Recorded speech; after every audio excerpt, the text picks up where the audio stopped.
Assalomu alaykum, qadrli futbol ixlosmandlari. Futbol olami kanaliga xush kelibsiz. Futbolga oid eng sara va so'nggi ma'lumotlar faqatgina shu yerda. Videoyimizga like bosib, o'z fikrlaringizni biz bilan bo'lishing. Hamda kanalimizga obuna bo'lishni unutmang. Biz esa boshladik. Beshiktosh Abraham transferini rasman e'lon qildi. Temi yangi jamoasi bilan 4 yillik shartnoma imzoladi. Turkiyaning Beshiktosh klubi Temi Abrahamni o'z safiga qo'shib oldi. Bu haqda klub o'zining rasmiy sayti orqali xabar berdi. Temi yangi jamoasi bilan 4 yillik shartnoma imzolagan. Istanbulliklar angliyalik futbolchi uchun Romaga 20 million yevro to'laydi. Abraham o'tgan mavsumni Milanda ijroda o'tkazib, Italiya seriyasining 28 o'yinida 3 marta raqiblar darvozasini ishg'ol qilgan va yana 4 ta assistentni o'z hisobiga yozdirib qo'ygandi. Bungacha Abraham Sankt-Peterburgning Zenit klubi taklifini rad etgandi. Hujumchi faoliyatini top 5 ligada davom ettirmoqchi ekanligidan xabar berilgandi. Gokeresh Arsenal bilan 5 yillik shartnoma bo'yicha kelishib oldi. Futbolchi allaqachon Portugaliya klubi rasmiylarini o'z qarori haqida xabardor qilgan. Viktor Gokeresh Arsenal bilan 2030-yilgacha mo'ljallangan shartnoma tuzish bo'yicha kelishib oldi. Bu haqda jurnalist Nicolo Sikara xabar berdi. 27 yoshli shveysariyalik hujumchi Sporting prezidenti Frederik Varandashning so'nggi bayonotidan norozi bo'lgan. So'ng u jamoaga qaytishni hamda bu klubda o'ynashni istamasligini ma'lum qilgandi. Shvetsiya milliy jamoasi futbolchisi allaqachon Portugaliya klubi rasmiylarini o'z qarori haqida xabardor qilgan. Avvalroq Gokeresh Manchester United va Juventusning taklifini rad etgani haqida xabar berilgandi. Fabrizio Romano Nico va Barselona atrofidagi mishmishlarga izoh. Italiyalik mashhur insayder Fabrizio Romano Barselonaning Atletico Bilbao vingeri Nico Williamsni qo'lga kiritish borasidagi haqiqatlar va harakatlar haqida gapirdi. Nico Barselonadan ba'zi bir mayda detallarni talab qilayotgani, masalan, jamoaga o'tishi bilan ro'yxatdan o'tishi va shunga o'xshash talablar so'nggi 24 soat ichida juda ko'p mishmishlarga sabab bo'ldi.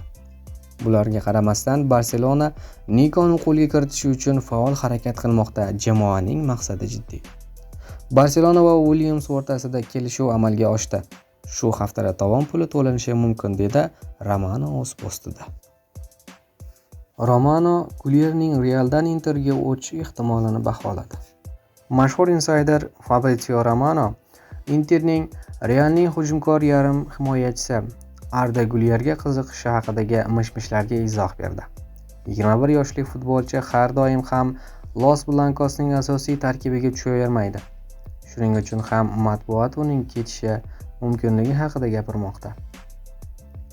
Gulierning Interga o'tish haqidagi gap-so'zlarni haqiqatga hech qanday aloqasi yo'q. U haqida klublar o'rtasida hech qachon muzokaralar bo'lmagan. Uning Italiyaga o'tishi mumkinligiga ishora ham yo'q, deydi Fabrizio Romano.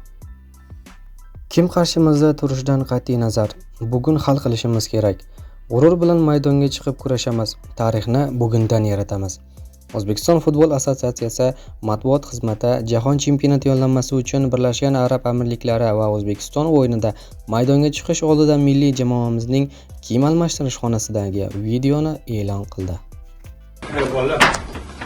Joy kelgungacha hammamiz gapirdik, vatan uchun dedik, ota-onamiz uchun, o'zimiz uchun, tarix uchun, O'zbekiston uchun dedik.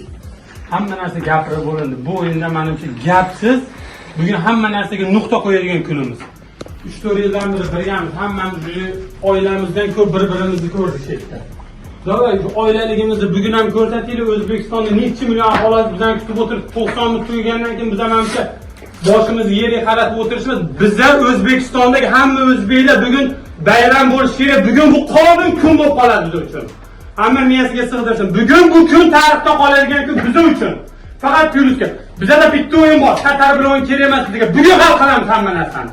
Davay, hamma birga bo'lsak, bular bizdan kuchli emas hech qaysi. Olsin Braziliyadan, Portugaliyadan, boshqa joydan hammasi grajdan olsin. Lekin bugun kim bizga qat'iy nazar oldimizda tursa, Liboyni bugun hal qilishimiz kerak. Davay, bolalar bugun hamma bugun bizlar bilan birga O'zbekiston hamma duo qilib o'tiribdi. Makkadan hamma joydan ota-onalarimiz duo qilib o'tiribdi. Xudo xolasa hamma narsa yaxshi bo'ladi. Cho'chimasdan 100% beraylik o'zimizdan Samaddachi, qolgan Allohdan. Davlat bo'ladi. Tarix bilasizlar, ha? Bizni bobolarimiz kimlar bo'lgan. Hech qachon esdan chiqarmasin mana. Kim bo'lish qat'iy nazar hozir qarshilar.